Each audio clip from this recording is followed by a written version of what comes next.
Welcome to Tibet Talks. Our guest this week is Gerald Roche. Gerald is an associate professor at La Trobe University who has studied language oppression in Tibet, written articles about the languages of Tibet, and become an advocate for languages like Manegacha. This month, his new book, The Politics of Language Oppression in Tibet, was released by Cornell University. Gerald, welcome to Tibet Talks. Yeah, thank you very much for having me. It's really lovely to be here with you. Yeah, we met briefly at a talk that you gave at the hmm Smithsonian a few years ago, but Yep. it's nice to digitally be here today. Yeah. So I wanted to start by looking at language oppression in Tibet before we get to the politics of language oppression in Tibet. hmm In your book, you describe a contradiction in Chinese policies. On the one hand, the state upholds the use of Tibetan in Tibet, but on the other hand, it also operates under an authoritarian assimilationist logic that doesn't really have a use for Tibetan. It very much wants Tibetans to stop using Tibetan and speak Mandarin instead. For a Tibetan speaker living in Tibet today, what does language oppression look like? Yeah. Thanks for that question. So I guess I'll just start by saying what language oppression is, and having a definition of that term might help just prop up the conversation. So, like, basically, language oppression is when a person or a group of people are coerced into stopping using their language over a period of time. So a couple of key words there is like one is coerced, which is, it's not necessarily through really direct, visible, over violence that this is happening.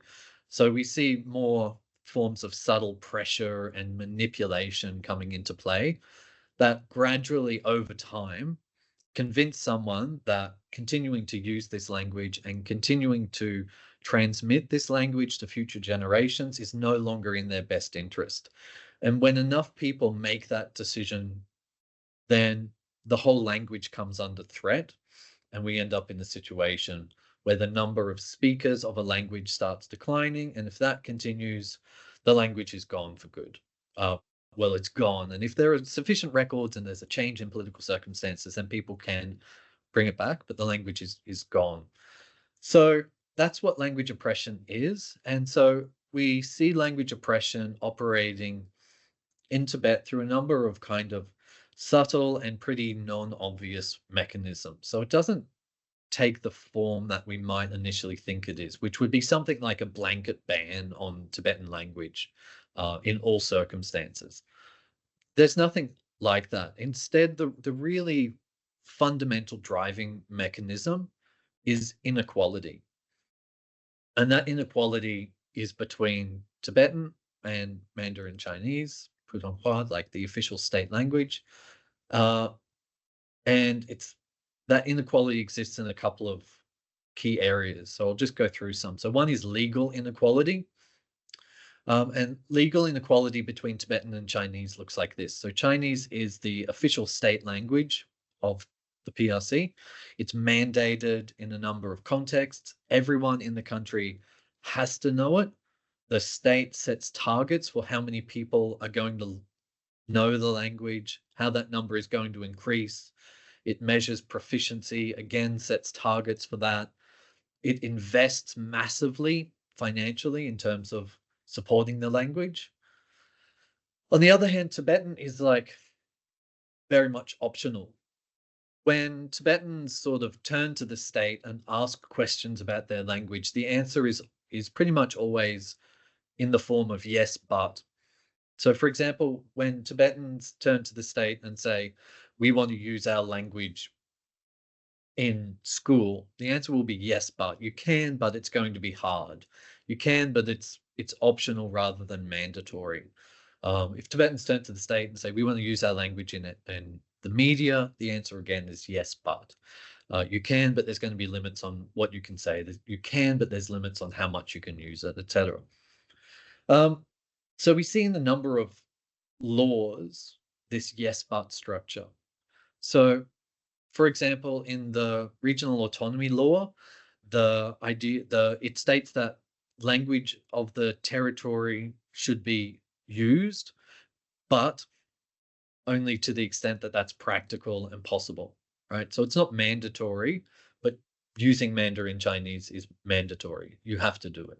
It's the same in educational laws in regards to minorities. It's a yes, but minority languages should be used in the education system, but only insofar as it's plausible, practical, and so on. Um, so you see, when you have this unequal legal structure, there's always a barrier to using Tibetan, and there's always a push towards using Mandarin. And it's that inequality that really just drives people gradually over time and across generations to using more and more Mandarin. You also have like economic inequality, so the government invests more money in Mandarin than it does in Tibetan. And you also have a kind of a social inequality where the amount of respect and prestige accorded those languages also varies. So Mandarin is kind of, it's not only compulsory, but it's promoted by the state as being in many ways superior to Tibetan, right? And Tibetan is seen as kind of uh, limited, of lesser value, and so on, in the way that the state promotes these languages. So this is the fundamental mechanism of language oppression in China, is inequality, legal, economic, and social inequality. It's not a ban on the language. It's not explicit violence against people using the language. It's a much more like subtle and diffuse mechanism that just puts gradual, constant pressure on people when they are choosing which languages to use in their daily life and when they are choosing which languages to transmit across generations. Great. Yeah, thank you so much for sort of detailing all that. One of the things I really liked in your book is you talk about how the status of the Tibetan language and language oppression has changed over time in the PRC. Can you just sort of walk us through how it's changed going from the pre-colonial era to the present? Yeah, sure, sure. So, like, I'll start in the pre-colonial period. So, here I'm talking about prior to the modern Chinese state's incorporation of Tibet. And in that period, Tibetan, I'm talking specifically about the Tibetan written language here. I'll explain why more as we go along. It'll become clearer and clearer why. But the the written Tibetan language had a number of important functions which are different from the functions that the language has today. So the most important role that the Tibetan language had in the pre-colonial period was as a sacred language. So it was sacred in two senses. So the written Tibetan language was sacred in that it was a medium through which people interacted with the sacred all around them in terms of things like the deities of the mountains, deities of the rivers, these environmental deities, the family and community protector deities, and things like this. The written Tibetan language was the medium through which those deities were addressed. So people would have written scriptures that they would memorize, and they would use those written scriptures to address those deities on a regular basis to maintain good fortune with them. So if people were successful in communicating with the deities in this way, then that would sort of ensure that everything would go well for them. The environment would continue to um, flourish, to be in balance. It would continue to promote well-being. Their personal life would continue to go well. Their health and well-being, like on an individual, family, and community level, would all go well. And so to communicate with, to petition, pray to, beseech these deities, that was one of the key roles that the written language played really for all Tibetans across the plateau. The second way in which Tibetan was a sacred language was on a more, I think, contemplative level, as a source of wisdom and guidance. So we're talking here about the content of scriptures, essentially, like the holy books, rather than the prayers that were made to deities. And these scriptures guided people in how they lived their life, and how they lived their lives also. So how they how they behaved in the present and how that behavior would influence their reincarnation and their existence across multiple lives. And so whereas the first sacred sense that I was referring to in terms of interacting with deities and so on, primary location for that was like in the home and the community. The language as a source of like wisdom and contemplation, the location for that was primarily in the monastery, right? And most communities across Tibet had access to a monastery, whether it was directly located adjacent to their village, which was sometimes the case, or somewhere in the neighborhood at a distant trading center or something like this. Across Tibet, all Tibetans had some interaction with monasteries, some access to the texts in there. Primarily, the texts were used for recitation. So the text was a physical object, but it was also a sound object, if that makes sense.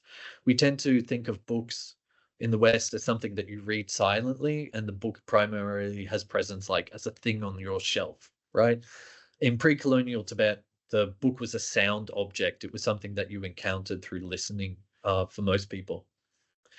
So Tibetan language was a sacred language in those sense.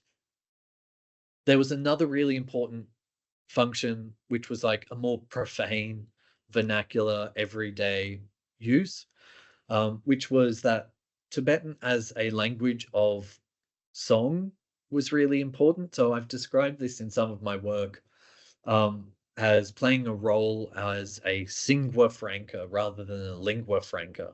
So Tibetans across the plateau did not necessarily always understand each other in their spoken languages. This is a point which will become more and more clear, throughout the talk. But the Tibetan language in a written form was the basis of a really rich, sung tradition. And Tibetans who couldn't understand each other in speaking could sing to one another in ways that they could understand. And so there were these practices of communal singing, intercommunal singing, um, call and response style singing, conversation style singing, debate singing, this like extremely rich and diverse oral tradition, which really knitted together the different peoples all across Tibet in this common matrix of communication through song. And that was extremely important as well. So those were like, from the research that I've done and from my experience of working with Tibetan communities, those were the main important functions of the Tibetan language in the pre-colonial period. Once the Chinese state sets up, you go through a period of successive changes in the following decades. So the first one was the commune period, where lands were collectivized, labor was communalized, etc. And at that point, you start, and I'll just talk here about the communities that I worked with on the Northeast Tibetan Plateau. Tibetan came into the communities in a way that it had never been in there before. The communities were speaking a different language, and suddenly Tibetan language became the language of politics and power. There were daily meetings in the community, which were partly about organizing work, but they were also about political indoctrination. And Tibetan became a vehicle for that. The Chinese state put a massive effort into inventing a political lexicon to explain Marxist-Leninist thought, and went into the communities and berated people on a daily basis with it. That goes on up until the early 1980s, when you have sort of the opening and reform period, a period of economic liberalization. The main function here that language starts to serve is in relation to paid labor.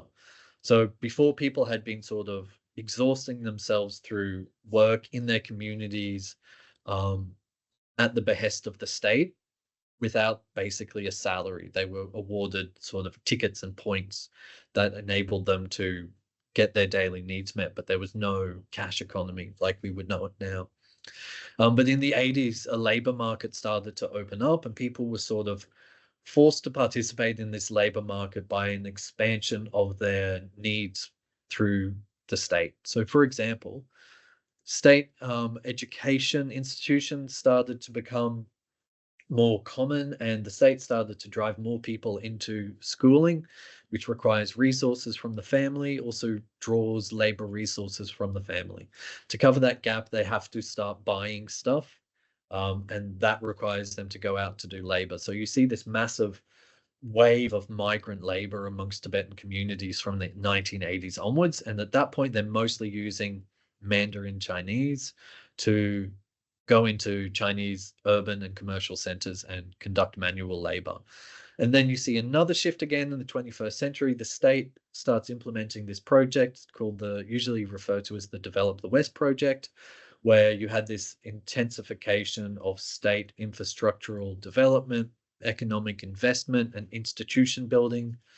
And it's really at that time that the state just like enters into everyday Tibetan life in an extremely invasive and profound way. So one of the key things that happens at this point is that all Tibetans start going to school for the first time, basically. So you have compulsory education laws in China since the 90s, the mid 1990s, but it doesn't really get actualized in the Tibetan plateau until the first decade of the 21st century. And suddenly every Tibetan is in school, right? When every Tibetan is suddenly going to school, that's when school emerges as a key venue for linguistic assimilation. And it also becomes when people start having to make different and more difficult choices about language choice, because now language is tied to uh, employment, income, and essentially your capacity to live a successful life.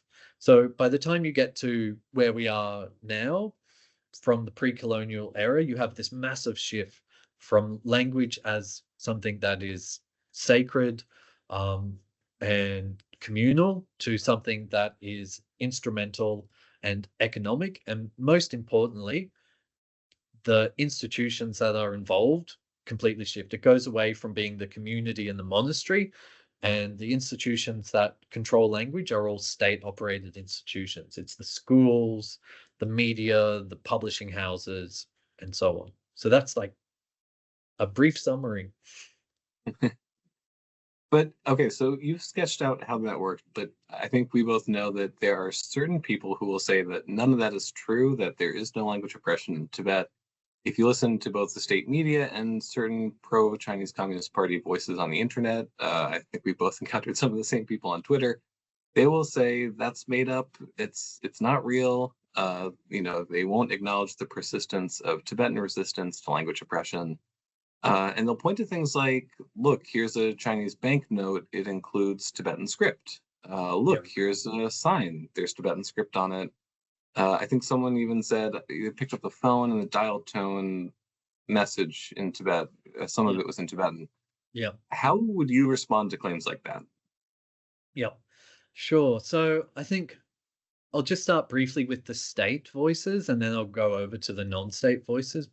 And I might spend a bit more time on them because I think they're a bit more complicated and harder to address. So I think in terms of the Chinese state voices who denied this, it's fairly obvious that they are invested in representing the official state position on these issues. And the official state position, if we look at what is done rather than what is claimed, is assimilation, because those inequalities are created and maintained by the state. So if we look at policy as essentially a template for action, then the policy is assimilation rather than the documents themselves.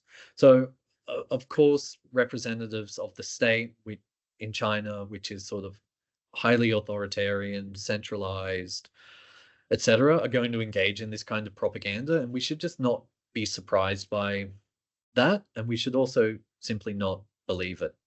When it does get a little bit tricky is that the Chinese state does support Tibetan language initiatives to some extent. However, it's always insufficient to what the actual needs and desires of the Tibetan community is. So the Chinese state will be able to point to lots of projects that it does. We're investing this much money in developing a Tibetan cell phone and putting Tibetan into the ATMs, and we put up a street sign with Tibetan script and so on. So Chinese state can always point to those things. The question is not so much whether those things exist or not, but whether they are sufficient to the needs and desires of the Tibetan community. And they're not, they're simply not. So we should be alert to the way that sort of propaganda apparatus is actually often based on truth. The state will say something that it's actually doing. That's not a lie, right? What is a lie is the interpretation of what that represents. So when the state says, we just built a library for Tibetan, we shouldn't contest that they're actually doing that. We should acknowledge they're doing that, but also say that that is simply not enough to maintain the language in any meaningful way. The second issue is kind of related. So the sort of the non-state voices who will contest language oppression when it's pointed out. So yeah, we need to treat this as disinformation. So it's a deliberate effort to mislead people. And the way that they will do that is again by pointing to something that is really happening. So they're not lying, but they will overextend the significance of that to an audience who either doesn't have the time or isn't really interested in asking how reasonable that interpretation is. So the classic one is the presence of Tibetan script on the currency, PRC currency. You can see Uyghur and Tibetan and a few other languages written on the script, and people will say, well, if Tibetan is being oppressed, then how is it written on the money, right? And it's just such a flawed argument. If you stop and think about it for anything longer than a couple of seconds, it's a profoundly flawed argument. So, for example, I think in the US, you have Latin on your US bills, right? There's Latin on that. Yeah, I think there are a few words on there. Yeah. Yeah. And that does not mean that the Latin language is thriving in America or that there is profound investment in the language. It's just there on the money. That's all that that means. It's kind of a tokenistic effort to upsell China to its own citizens as a tolerant, multicultural, and inclusive state. And we do similar things in Western countries. So in Australia, for example, you can see Indigenous people represented on our currencies. And at the same time, the Australian state incarcerates Indigenous people who are 10, 11, 12-year-olds. Indigenous Australians are the most incarcerated people on earth. There is a life expectancy gap of 7 to 8 years between Indigenous and non-Indigenous Australians. When we put Indigenous people on Australian currency, all that really tells us is that we put Indigenous people on the Australian currency. That's no indicator whatsoever of real world realities beyond the money. And the reason why these commentators online point to that is just it sows doubt. And all it takes is, a minor moment of doubt for people to sort of disengage from it and to go off and look at something else. There's always something else distracting them in the other direction, and that they're just finished with it, right? So there's all of these tiny battles that happen through social media and other platforms where you're trying to accumulate enough support for the idea that your version of reality is true. So if I go out there and I would say, like, language oppression is a real thing that is happening to Tibetan people in Tibet today, and it is harmful for them. All it takes is for one person to jump on underneath that thread and say, like, look, Tibetan is on the note. And then that'll drive away a bunch of people who will just like shrug and say, like, I guess it's too hard to say. So this kind of like sowing doubt has been a classic disinformation technique since, at least the wars over the harms of tobacco and the way that the tobacco industry sowed doubt. We see it in climate skepticism and the way that fossil fuel industries will sow doubt. And it's a very effective propaganda technique. So I think like the most useful ways to combat that is that you can't do it in an instant. You have to do background checking on who is saying that and try to think about why they're saying it. So often if like this is what I would recommend to people. If you see someone sort of throwing up these questions and saying like, what about the money? What about the street sign? What about this clip of me walking into a Tibetan bookstore? You need to figure out who that person is and try and figure out why they might be saying that. So you go to their account. If it's on Twitter, you just do a keyword search. A really useful thing to look up is Xinjiang and how these people have approached the Xinjiang crisis, you know, the mass incarceration crisis that happened in Xinjiang. If those people are out there saying that this is all lies, these people weren't locked up, it's United States propaganda, etc., Xinjiang is a really good litmus test for figuring out whether someone is a pro-China voice, right? And they might be a formal, official pro-China voice where they're being paid, or they might be actually convinced of the Chinese line, and it doesn't really matter, right? A lot of people will sort of attack these people cynically and saying, you're just doing it for the money. Everyone's just doing everything for the money. You know, we all have to earn an income. The problem is not so much whether they're being paid or not. The problem is that they're having an impact, and we need to figure out ways to stop that impact. So I might talk a little bit more about that later on, I guess. All right, thank you. So one thing you've become known for personally, and which features really prominently in your book, is the Manegacha language. Am I pronouncing that right? Yeah, Manegacha. Okay. Can you tell us a little bit more about what it is and how you became involved with advocacy for it? Sure, yeah. I might just put it in some broader context before I drill down into speaking specifically about Manegacha itself. So the like one of the foundations of the book is the reality that Tibet is a linguistically diverse place and Tibetans are a linguistically diverse people.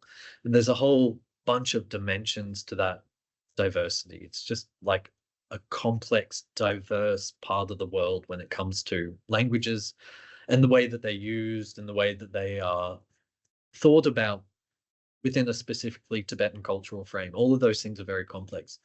But there are some simple realities that we can really anchor our understanding of the region's languages to. And one of those simple realities is diversity. It's linguistically diverse. There are many languages. So I've done work um, surveying the literature on the languages of Tibet. I've worked with colleagues to do this across multiple languages. And if you go to the literature on Tibet, you can sort of tweak your definitions of what a language is, and you can tweak your definition of what Tibet is, like which parts of Tibet you include, which ones you leave out, etc. And any way you approach the topic, you come to this key realization that there are multiple languages spoken by Tibetan people. We can debate what the number is of languages, but we really can't debate the fact of diversity. I think that has to be an accepted basis for any conversation of these issues. So, you know, the maximum estimate that I would say, just looking at to languages amongst Tibetans, and also not including languages that are kind of a type of Tibetan, you know, like they are a spoken version of the written Tibetan language. If we exclude all of that, so there I'm talking about like Amdo Tibetan, Kam Tibetan, Witsang Tibetan, and so on. If we exclude all of those languages and we just look at all the other languages that Tibetan people speak, in terms of the literature and in terms of like field work, going to those places, talking to people, right? One, like an estimate that I think is probably right would be about 30 languages spoken by Tibetan people. And I call those the minority languages of Tibet. Now, I think that number is up for debate on a number of grounds. And the key ground should really be like legitimate, authentic, and free consultation with the people who speak those languages. But are we actually capable of carrying that out? when all those people live inside an authoritarian, censorious, assimilatory state. That's the predicament that we find ourselves in. So anyway, I would say that there's about 30 of these minority languages spoken by Tibetans. So they are Tibetan, but their languages are very much different from what we would consider the Tibetan language. In terms of how many people that is, the best estimate that I could come up with, and it's based on fairly outdated statistics, so it's not completely reliable. But the best figure that I could come up with is that there's about 250,000 Tibetans inside the People's Republic of China today who speak one of these minority languages.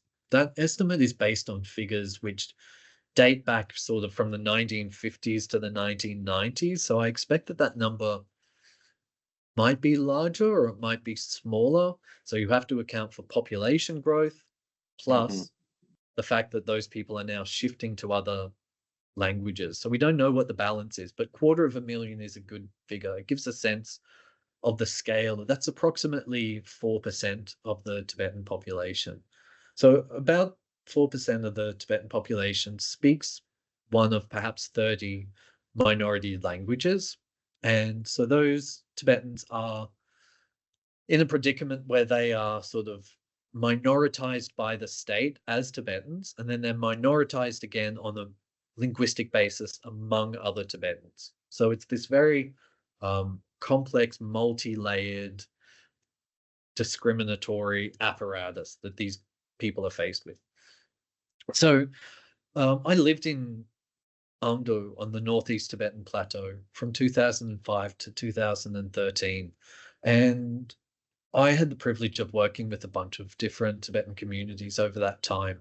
And it was through the work that I was doing there that I came to meet Tibetans from various communities that spoke these minoritized languages.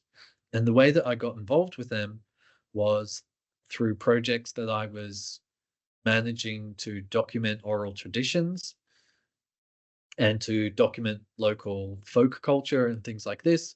And I was approached by people in these communities saying, we don't speak like other Tibetans. We are quite different. We would like to make some record of this and document our language. And we would like to document our community's existence because it's not recognized very often. Well, when it is recognized, it's seen as sort of something that people enact prejudice against rather than celebrate. So we just want to document this. So to the Manegacha speaking community. So I was living in Salong or Xining City, and a couple of hours from there is the Tibetan town of Rongwu. It's like the region is called Rebgong, and outside of the town of Rebgong, it's sort of a valley with a river running through the middle of it. There's a couple of villages on one side of the valley where all of the Tibetans speak this language they call Manegacha. On the other side of the river, there's a couple of villages where Tibetans speak another language that they call Ngandehua. Manegacha and Ngandehua, they both mean our language, which gives you a sense of like the way that people identify with these languages, and they have a relationship of belonging with these languages. So in the literature for linguistics, the Manegacha language is usually referred to as Boan or Bonan. The term Manegacha is only used by the community themselves. Local Tibetans have another name for the language, which I tend to not use in my research and tend to not share with people because it's kind of it's a discriminatory label that local Tibetans use for it. So the Manegacha language is spoken in 4 villages in the valley of Rebgong. Those 4 villages are home to about 8,000 people. The people themselves are classified by the Chinese state as not being Tibetan. So they're classified into another minority group or Minzu called the Tuzu in Chinese. In English, they're often known as Mongol. But the community themselves contest this classification. And for the most part, people in these communities consider themselves to be Tibetan. So when I was doing this research, I sort of worked out with people in the community what things it would be safe for me to talk about and what things I couldn't talk about, because it was really important for me to do this research in a way that was going to ensure that people were safe. Um, and the really key red line issue that I was told to not ask anyone about was this ethnic identity and official classification, because it's a highly contentious and politicized issue, and asking people to put their views about this on record would have put them in danger. So there had been protests in there on an individual and collective level of people trying to um, get themselves reclassified as Tibetan, because they consider themselves to be Tibetan, and culturally they're sort of indistinguishable from the neighboring Tibetan communities.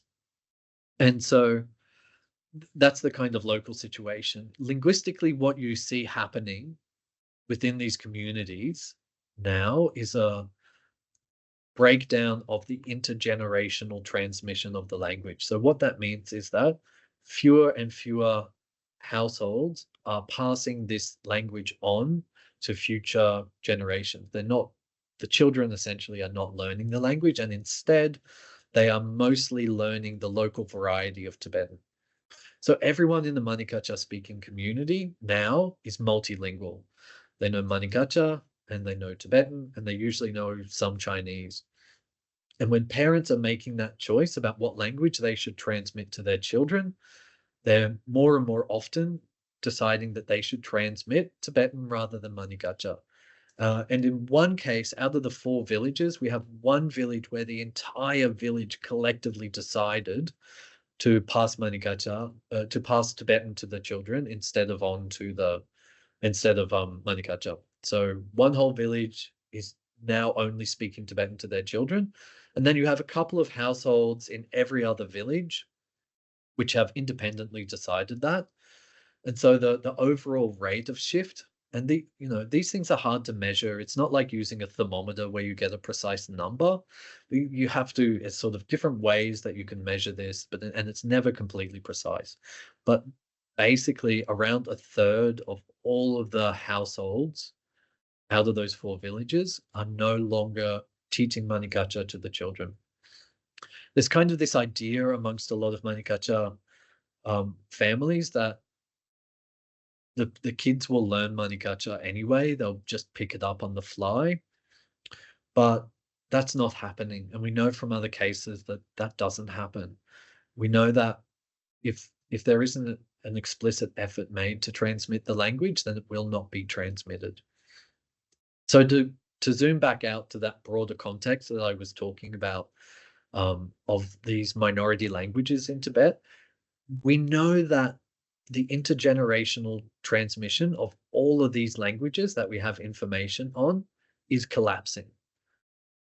All of them.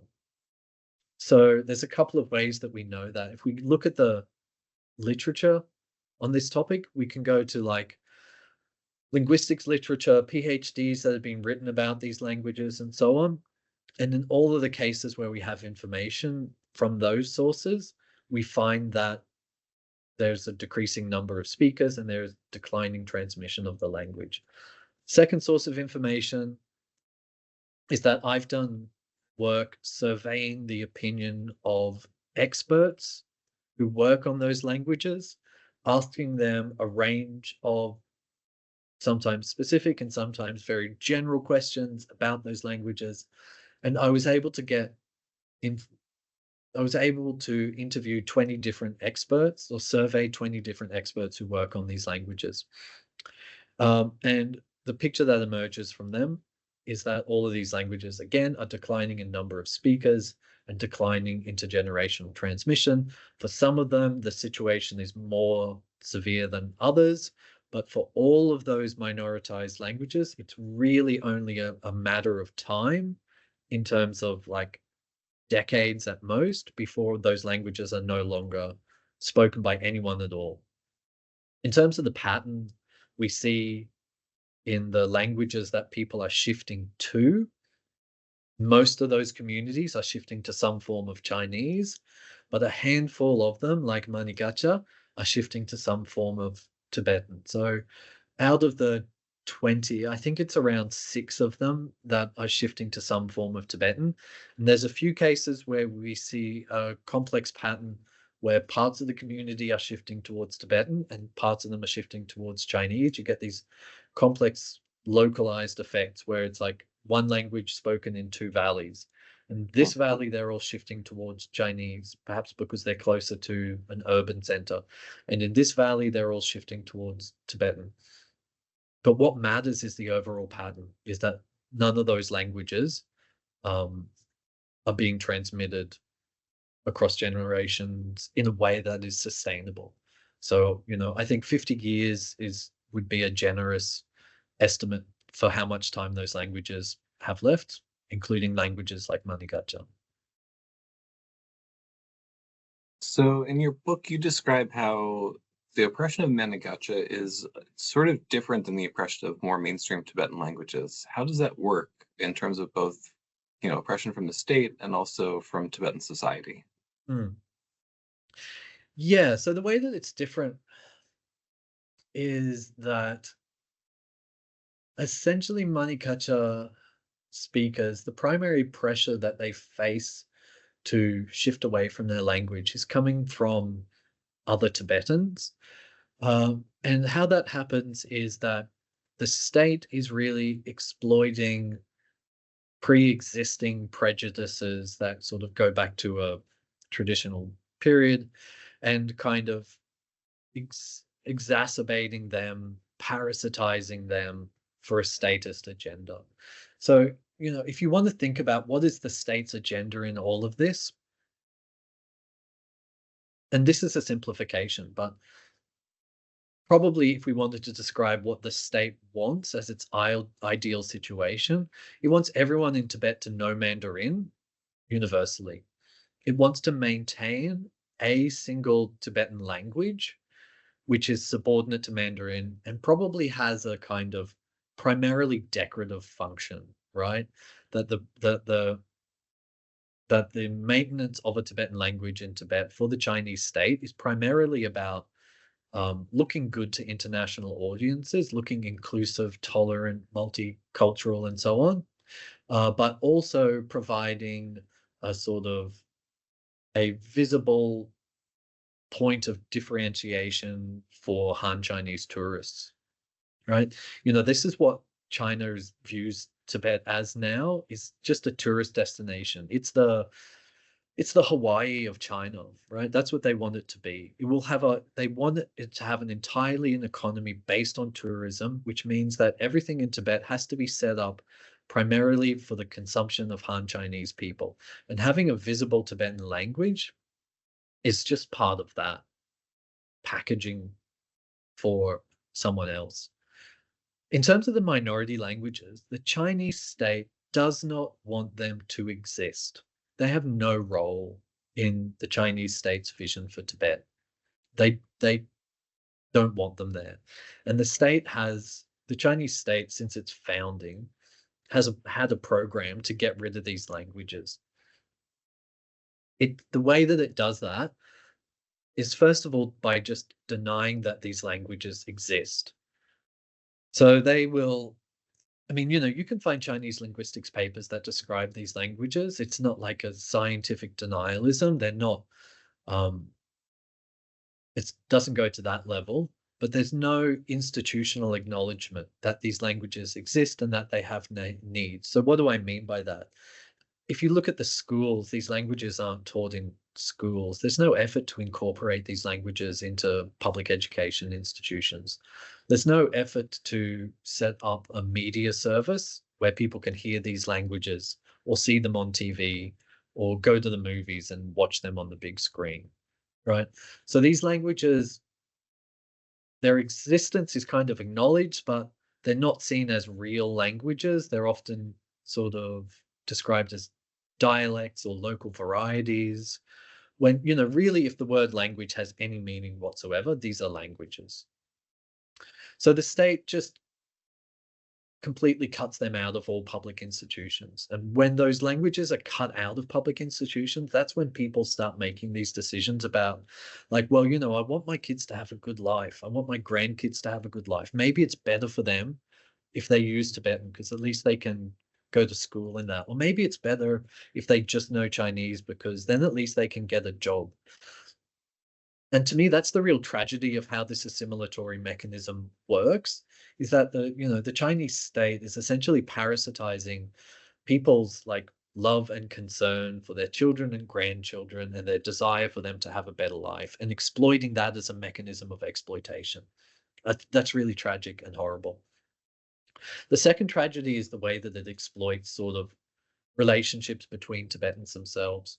So for Manegacha speakers in Gong, in their day-to-day life, when they are with other Tibetan people, like Tibetan-speaking Tibetans, they are really subject to a lot of like fairly low-level discrimination. But by low level, I just mean it's like often not physically violent. Instead, what it is like it's insults, it's cruel and targeted discriminatory humor, it's exclusion, it is low-level dehumanization, refusal to treat Manikacha speakers as being really equal, um, the use of problematic terminology to describe them, which I think is accurately described as slurs.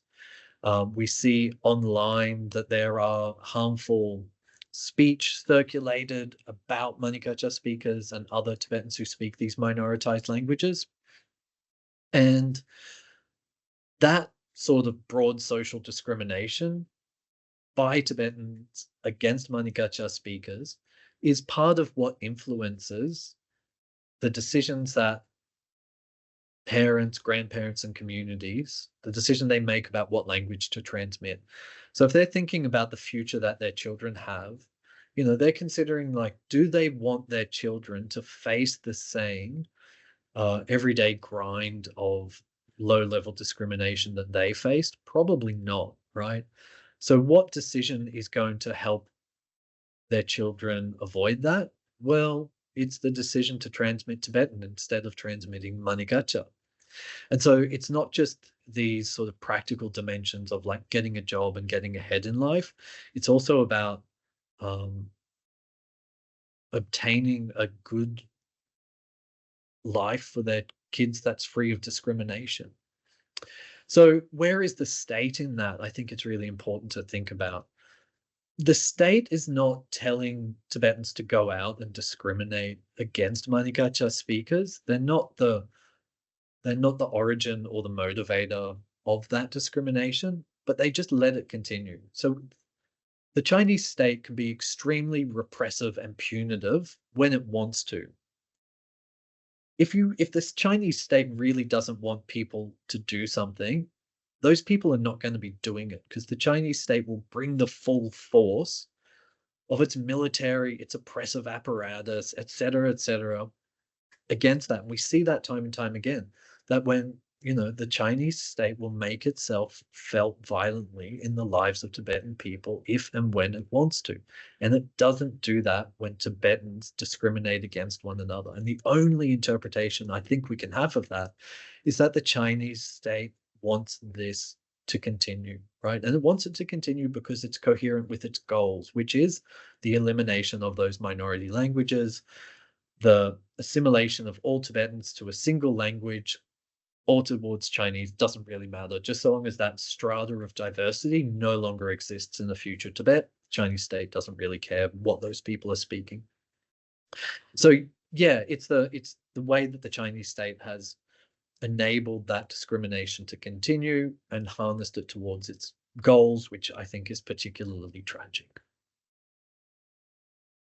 Thanks. Yeah, when you talk about having Tibetan exist in a decorative function, I felt that way when I was in Tibet about Tibetan Buddhism, about temples and monasteries. Like, it felt like the Chinese state was fine with them existing as long as they were there to draw tourists, to get tourist dollars, and maybe less interested in them existing as places of study, of Tibetan cultural transmission, things like that. Yep. Um, Can I ask you, what do you think a different approach to Manegacha would look like? How could it be protected and supported instead of oppressed? Yeah, so I think like all of the institutions that the language is shut out of could be opened to the language. So schools, media, government offices, businesses, etc. So this is one part of the solution. So, I describe in the book that there was this process of state building um, where, the schools were established and people were forced into them. The media system was established and promoted to everybody. And at every stage of these kind of state building initiatives, there was a decision made to not include Manegacha in those institutions. Um, and as those choices accumulated, this resulted in what I called like a slow moving war against the language Manegacha.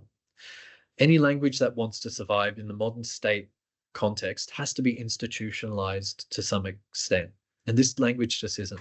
So one of the things that you could think about in this regard is the the writing of the language. So Manegacha at present is not a formally written language. So if I talk to people in Ribgong about these issues, they would say, well, you can't teach Manegacha because it's not written. And it's like, that's not a permanent feature of the language. Like English wasn't written, and then we read it. These things can change.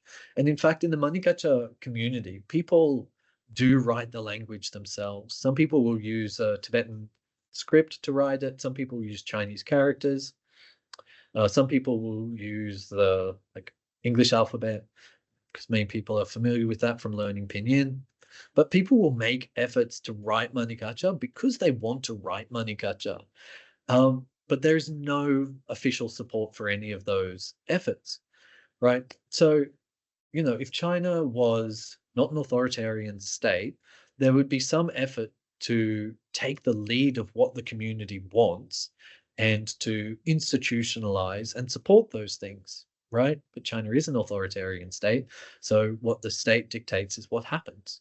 So I think that has to be one part of like that's one alternative future that the language could face is this kind of like institutionalized future where the language is taught and it's heard on the internet and things like this. And the future of Manegacha doesn't have to look like the future of Mandarin or Tibetan.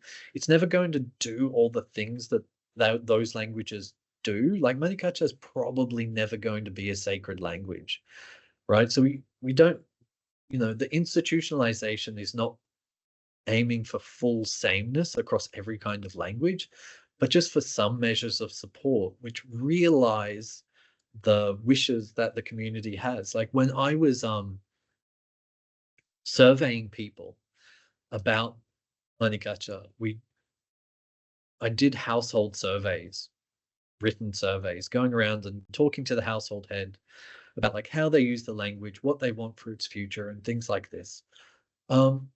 And in those surveys, everyone in the Manegacha speaking communities just expressed really deep wishes to maintain their language and to have it supported in some way, right? People are not giving up the language. People are not denying it to their children because they don't like the language or they think it's bad. They have to, right? They're being compelled by forces beyond their control to give it up. And so it's like part of the problem when we look at this kind of situation is it's really easy to victim blame because we see these people apparently making a choice to withhold the language. They don't want to do that. We have to recognize that people don't want to do that and use that as the foundation for whatever we do, whatever happens next, or whatever we plan towards, or whatever we imagine. So that like an institutionalized life for the language would be important to its sustained future. But the other part of that comes from their relationship with local Tibetans. And I would say that this is the same for all minority Tibetan language speakers, is that there has to be sort of more equitable, tolerant relationships between Tibetans. recognition of diversity and acknowledgement of equal value of different Tibetan languages. Um, even if that language was fully institutionalized by the state, if other Tibetans around Manegacha speakers continue to discriminate against them, to insult the language, etc., there is still a strong impetus for people to not use and to not transmit that language. So a kind of like a good future for the Manegacha language, a good future for all of those minoritized languages has to take place in those two frames, the institutions, but everyday interactions with other Tibetans as well. Yeah. Okay, thank you. So, in your view, for those of us outside of Tibet, Tibet supporters who don't get to be there, is there anything we can do to help the situation? Yeah, I think there's quite a lot that people can do. Like, I think first of all, it's really important to acknowledge that, um, the situation for Manikacha speakers, the situation for other minority language speakers in Tibet is not going to improve unless the Chinese state changes its behavior, right? That's fundamental. The Chinese state has to stop its assimilatory program that is targeting these languages if they're going to have a meaningful future. So everything we do has to be geared towards changing state policy and behavior on some level, because that's where this assimilation ultimately comes from.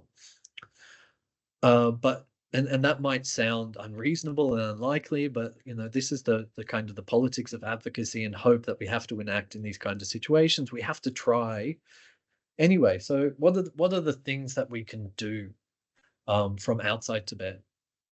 So one thing I would say is just in terms of information politics, the politics of knowledge, is that we need to differentiate between misinformation and disinformation regarding the reality of linguistic diversity in Tibet, and we need to treat them differently. So misinformation is just when people accidentally or unwillingly and without malice provide incorrect information about the reality of linguistic diversity in Tibet, versus disinformation, which is when people like try to deliberately deny the existence of linguistic diversity in Tibet, or they try to deliberately um, deny the existence of language oppression in Tibet. We see both of those. And we need to treat misinformation and disinformation differently. And everyone can do this. Like if you're on social media, if you ever speak to anyone else about Tibetan anything ever, um, you have a role to play. So misinformation, we should correct misinformation. If it's a well-intended mistake, we should provide evidence to show that it's wrong and encourage people to um, represent reality accurately. If it's disinformation, kind of providing the truth doesn't really help because those people don't want to be convinced. So rather than correcting disinformation, we need to combat disinformation. So correct misinformation and combat disinformation. We combat disinformation by sort of going deeper into the analysis of who these people are, why they're doing it, how their views are coherent with their views on other topics. Essentially, the big difference between correcting misinformation and combating disinformation is that when it's misinformation, we talk to the person, right? We engage with them in good faith, in the hope that they're going to do the right thing. When we identify something as disinformation and we want to combat them, it's not useful to talk to those people. It is useful to talk about those people to other audiences, because what we're trying to do is undercut their influence, show that they're bad faith actors, and drive people away from them. Right? So I don't think it's useful to interact directly with people who are deliberately peddling disinformation. It's not going to change their behavior. We want to target their audience, not target them. So I think these kind of information politics, making that distinction between misinformation, disinformation, and using different strategies, I think that that's really useful.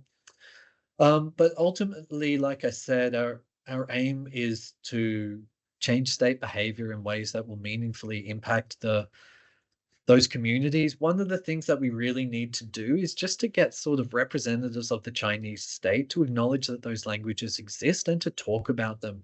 And we need to get them to do that in public forums. So I'm thinking about things like, not just social media, fine, it's good if you can get some of them to talk about it then, but in forums like the United Nations, there's various mechanisms where states are drawn up and have their reputations examined, have their behavior in terms of upholding human rights examined, and so on. And we need to sort of press representatives of the Chinese state in those forums to acknowledge that these languages exist, because we need, like, interrupting their denialism is the foundation for pressuring them to change their behavior. So long as the Chinese state just pretends that these languages don't exist, they don't have to do anything for them. And we need to get them to acknowledge that these languages are there, that the communities have distinct needs, and that the Chinese state is systematically eliminating them. So, in these international forums, there are international NGOs and there are state actors, there are experts who put their opinions in, and we see this history of people putting pressure on China in terms of Tibetan language education, and this has been successful in getting them to talk about it. They have to say something about that. And when they say something about it, you have an agreed basis for debate. We need to do the same thing with these minority languages. We need to get China to acknowledge that they exist, and then we can start putting pressure on them to change their behavior. How we get them to do that, like in the US, you have the Resolve Tibet Act. You have like this strong legal foundation for advocating for Tibet. I put forward a proposal to the Congressional Executive Commission on China when they had a special session on ethnic and linguistic assimilation, that there should be specific tagged funding and initiatives that address specifically these minority languages. And I would just reiterate that here. Those communities have distinct needs. They are facing distinct pressures. The challenges that they face are very different from the broader Tibetan community and the broader Tibetan language. And we need to have specific policies, specific projects for those communities, and they need to be backed by funding. There is funding available to support Tibet. Some of that funding has to be specifically for those minority communities. And then the final point that I would make beyond all of that is that, the challenges that are facing Tibetan communities inside China today are not isolated. Like, there are communities all around the world that are struggling to hold on to their languages. So about half of the languages in the world are declining in their number of speakers and the rate of intergenerational transmission. Half of the languages in the world. And the way that I think that we should be thinking about that is an enormous possibility for solidarity between communities. So it would be great to see there are international organizations that focus on language issues and indigenous language issues, minority languages, etc. It'd be great to see those international organizations connecting more strongly with the Tibet cause, Tibet, connecting with them, amplifying their voice. The Chinese state is like very hard to shift in its behavior. It will take many people, many voices coming together to speak against that, to even get them to acknowledge.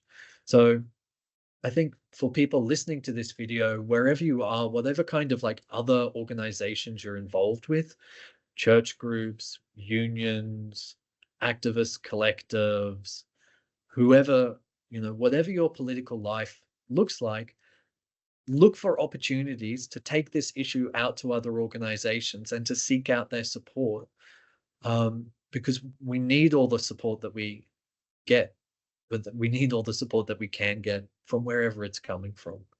So I think that hopefully that's a couple of suggestions that will be useful to some of the people listening. Yeah, that sounds good to me. Thank you.